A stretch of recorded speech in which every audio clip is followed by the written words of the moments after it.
پہلے نمبر پر نیک حکمران، دوسرے نمبر پر وہ شخص جو اپنے رب کے عبادت کرتے ہوئے جوانی کو پہنچا، تیسرے نمبر پر وہ شخص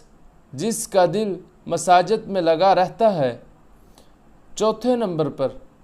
وہ دو آدمی جو اللہ تبارک و تعالی کے لیے ایک دوسرے سے محبت کرتے ہوں،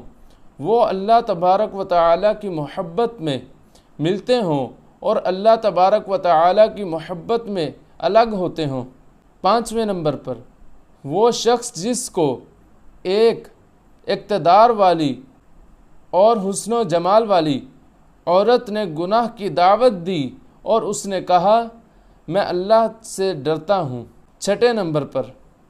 وہ آدمی جس نے چھپا کر صدقہ دیا حتیٰ کہ اس کے بائیں ہاتھ کو پتہ نہیں چلا کہ اس کے دائیں ہاتھ